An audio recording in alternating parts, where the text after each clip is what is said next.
Ya, baik kita lanjutkan ya. Masih part terkait dengan project management proses ya. Nah, bagian ini adalah menjelaskan contoh case study ya, case study bagaimana eh, project management. Cuman di sini metodologi yang dipilih adalah metodologi agile ya, agile approach. Jadi agile approach ini biasanya digunakan untuk project yang dimana di sini ya bisnis team biasanya tidak bisa secara jelas menjelaskan tentang ruang lingkup di awal ya. Biasanya ini untuk apa? Biasanya kalau kita bikin produk baru, kalau nggak kita bikin startup, kalau nggak kita bikin inisiasi baru, kadang-kadang kan ruang lingkupnya kan masih apa istilah saya, masih up and down ya, masih naik turun, masih belum clear ya. Nah, di sini pendekatan yang paling tepat adalah menggunakan agile ya. Oke, nah tapi di sini udah jelaskan ya, di sini bahwa tim does not want to provide a potentially shippable product earlier rather than later ya. Jadi kalau bisa saya segera demokan contoh-contoh shippable product yang sudah bisa dilihat ke user atau customer ya. Oke. Nah, sebenarnya ada beberapa metode ini ada beberapa ininya ya, cara eksekusinya ya. Salah satu yang mungkin kalau di bidang IT ya, di bidang kita itu yang paling terkenal adalah salah satunya adalah Scrum ya. Scrum. Di sini sebenarnya lebih simpel ya, nanti dijelaskan lagi di belakang. Biasanya menggunakan specific role, artifact, dan ceremonies ya. Oke.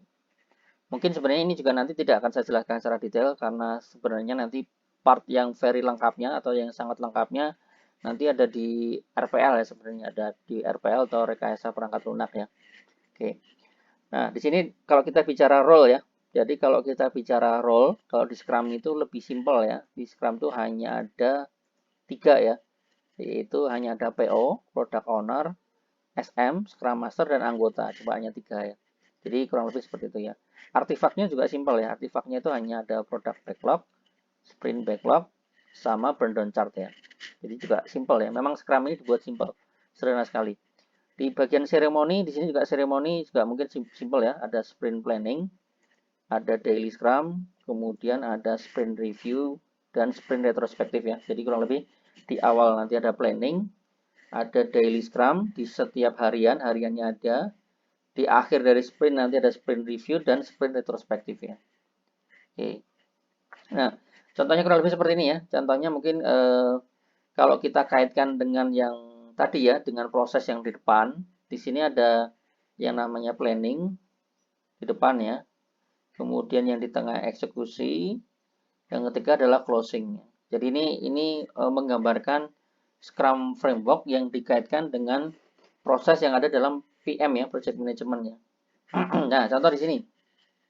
Kalau kita bicara Scrum, di planning ini mungkin lebih simpel. Bicara terkait dengan produk backlog. Kalau nanti bicara di lebih kecilnya, di masing-masing sprint, nanti ada namanya sprint backlog ya. Nah, nanti di eksekusinya, nanti ada namanya sprint execution ya. Sprint execution yang biasanya dilakukan sekitar 2 minggu sampai 4 minggu. Jadi urutannya kurang lebih gini ya. Biasanya sprint planning dulu, eksekusi, kemudian ini di review. Nah, ini baru satu sprint. Setelah itu nanti balik lagi ke depan, ke atas lagi ke depan ya. Ke depan ini dari sekian 6 dicocokin ya. Dicocokin yang udah selesai belum, yang belum mana. Nah, dari situ nanti kita mendiskusikan sprint backlog yang sprint kedua ya. Diulang lagi sini. Nah, kemudian ini ada istilahnya potentialis shippable product increment. Ini artinya ini yang tadi saya sampaikan di depan, ini adalah progresnya ya. Jadi produknya itu sudah bisa didemokan ya setiap 2 minggu atau setiap 4 minggu ya. Jadi nggak menunggu sampai 3 bulan nanti atau sampai 6 bulan atau ketika penghujung project mau selesai ya, tapi mungkin setiap sprint ini didemokan ya. Jadi di setiap akhir dari sprint didemokan. Dari situ nanti dapat masukan ya, dapat masukan karena ada review ya. Ada review dan retrospektif. Nah, kalau sudah balik lagi ke atas, balik ke depan lagi, kita cek lagi dengan product backlog, kita susun lagi untuk sprint 3, backlog dan seterusnya. Ya, ini muter-muter terus ya sampai nanti produk backlognya habis ya. Jadi produk backlognya habis, berarti sebenarnya produk kita sudah siap ya. Nah, salah satu poin penting dari Scrum ini sebenarnya. Jadi salah satunya adalah kalau istilah saya adalah deliver as soon ya. Jadi intinya gitu ya. Intinya adalah kita harus segera mungkin mendemokan aplikasinya. Jadi nggak nunggu-nunggu nanti ya. Jadi kita deliver pas di ending dari setiap sprint. Jadi di setiap akhir dari sprint kita demokan ke customer atau ke user ya, ke customer atau user atau sponsor supaya mereka dikasih insight ya, dikasih masukan, oh ternyata bentuknya nanti seperti ini ya, dan mereka juga nggak terkaget-kaget ya di belakang ya, apakah jelek, apakah tidak sesuai dengan ekspektasi dan seterusnya ya. Oke, nah jadi nanti kalau ini di mapping lagi ya, di mapping Scrum Framework terhadap proses group, nah ini dijelaskan ya. Jadi ini tahap inisiasinya melakukan apa, mendetermine roles, mendesain how many sprint misalnya ya. Kemudian tahap planning, membuat product backlog, membuat sprint backlog, dan seterusnya ya. Kemudian dieksekusi tadi jelas ya, mengeksekusi sprintnya. Kalau monitoring and control sebenarnya ini bagian dari eksekusi, biasanya nanti di sprint review dan seterusnya ya. Kemudian kalau sudah selesai, berarti kita lakukan closing ya. Oke. Nah, ini contoh ya, contoh Gantt chart using Scrum. Nah, mungkin ini di setiap sprint ya. Nah, silakan Anda lihat. Ini sprint 1. Nanti ada pekerjaannya. Planning, executing, monitoring, dan closing ya. Oke, nanti sprint 2 harusnya juga sama ya. Sprint 2 nanti juga ada sama. Sprint 3 juga sama ya. Ini cuman ini karena supaya memberikan Anda insight ini disingkat ya. Seharusnya nanti di sprint 2 ini juga pekerjaannya sama ya. Bisa di breakdown lagi ya. Di breakdown lebih detail lagi. Sprint 3 juga sama. Jadi inilah contoh ya, contoh bagaimana kita menjalankan menggunakan pendekatan Scrum ya. Metodologinya Scrum ya. Nah, contoh di sini adalah bagian planning. Planning itu adalah menentukan produk dan sprint backlog ya. Mungkin bagi Anda yang bingung, apa bedanya produk dan sprint backlog ya. Jadi kalau kita bicara produk, itu adalah fitur-fitur ya. Aplikasi kita itu fiturnya apa aja misalnya. Ada 10 fitur ya. Nah, ini ada 10 fitur. Oke, nah kalau kita bicara Scrum, itu tidak semua 10 fitur langsung dikerjakan. Kita pecah, misal di sprint 1 mengerjakan 5 dulu. Dan 5 ini milih ya, milih yang mana kira-kira. Contoh di sini milih 5 ini adalah yang nomor 1 sampai 5. Nah, ini contoh ya, bagaimana kita merencanakannya. Oke, nah silakan yang dipilih seperti apa atau berapa banyak ya, sesuai dengan kesanggupan tim ya. Jadi kalau kita bicara selama 2 minggu atau 4 minggu, bisa nggak ngerjain 5 poin ini misalnya. Kalau sanggup ya berarti ini kesepakatan kedua belah pihak ya, antara Scrum team dengan yang PO-nya ya, product owner-nya. Nah, kemudian dieksekusi ini salah satu yang terkenal dalam Scrum itu ada namanya daily ya, daily meeting ya, daily meeting ini di setiap pagi mereka meeting dulu ya, kira-kira nanti hari ini mau ngapain dan seterusnya. Dan ini dilakukan dieksekusi seterusnya sampai 2 minggu atau tadi ya 2 sampai 4 minggu ya, sesuai kesepakatan ya, mau dieksekusi berapa lama. Nah, cara memonitornya kurang lebih hampir sama, cuman kalau di Scrum ada istilahnya namanya burn down ya, burn down chart. Nah, ini agak sedikit beda ya. Burn down itu filosofinya mirip kayak lilin ya. Lilin itu kalau dibakar makin lama makin pendek ya sumbunya ya, makin kecil makin kecil makin kecil ya.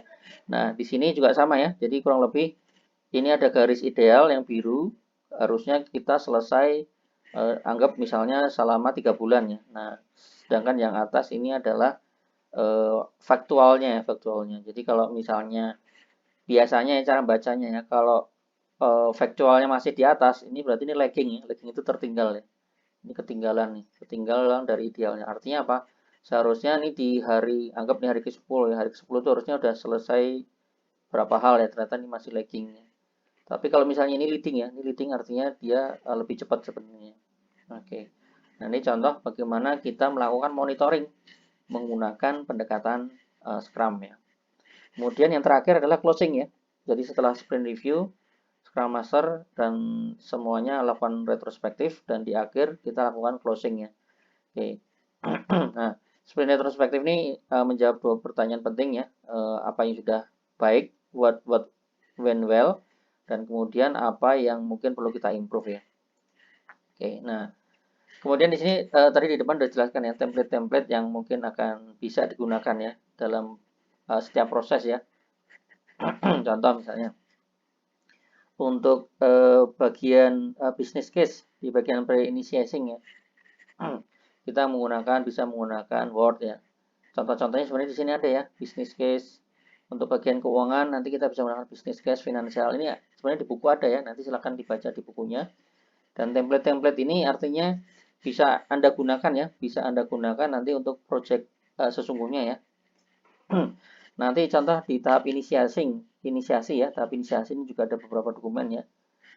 Agak cukup lengkap di sini ya, stakeholder register, strateginya, kemudian untuk kick off meeting, payback chartnya, kemudian ada decision metricnya, kemudian ada project charter dan seterusnya. Nah, ini ada contoh dokumen-dokumennya, nanti bisa Anda lihat dari sumber bukunya ya. Kemudian untuk bagian planning, nah bagian planning biasanya agak banyak ya, ada tim kontrak, ada requirement, ada scope statement, statement of work, ada RFP-nya, request for proposal, nanti sini ada ya. Kemudian ada software project management plan, ada work BPS-nya juga ada ya. Nah, contoh ini bagian untuk eksekusi atau planning bisa ya, sama aja ya. Misal kalau di bagian eksekusi nanti kita akan ketemu dengan namanya Gantt chart ya. Sebenarnya Anda udah sering lihat contoh-contoh Gantt chart. Kemudian ada network diagram, ada project cost estimate, ada AVD. Nah, nanti juga bisa Anda lihat ya, in value data, atau mungkin contoh yang tadi sudah saya sampaikan, burn down chart. Oke, termasuk nanti kalau kita bicara, mungkin ini lebih cocoknya di monitoring ya. Quality assurance plan misalnya ya. Nanti seperti apa? Ada Pareto card dan seterusnya ya. Oke. Kemudian ini ada contoh-contoh yang lain ya. Ini ada kaitannya sebenarnya untuk kaitan yang lain ya. Contoh untuk communication management plan, resource histogram, project description, milestone report. Nah, ada progress report. Nah, ini silakan nanti kalau Anda butuh. Kalau kita mungkin nanti terlibat di project beneran yang besar ya, mungkin suatu saat pasti Anda akan butuh ini sebenarnya data-data ini.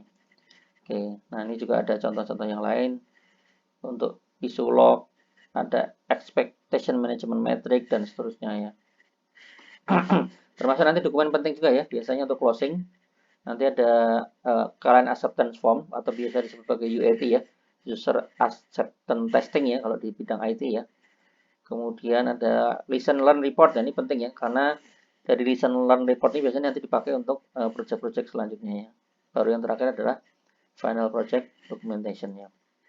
Oke, nah ini nanti bisa Anda lihat dari ini penulis bukunya ya, Cathy Swalby sama PM Text ya, My Books, IT PM Books ya. Oke, mungkin ini bagian terakhir adalah kesimpulan. Nanti simpulan bahwa tadi sudah dijelaskan di part-part sebelumnya adalah ada 5 proses utama ya, inisiasi, planning, eksekusi, monitoring, monitoring and controlling, dan closingnya. Kemudian kita petakan ya dari 10 knowledge area. Kalau kita buat petanya terhadap proses, nah ketemulah tabel yang sudah dijelaskan sebelumnya ya. Oke, nah biasanya some organization punya project management metodologinya sendiri ya. Biasanya juga mereka mengacu yang standar ya, apakah menggunakan Scrum atau menggunakan pendekatan yang lainnya. Oke, nah biasanya nanti sudah banyak dijelaskan ya.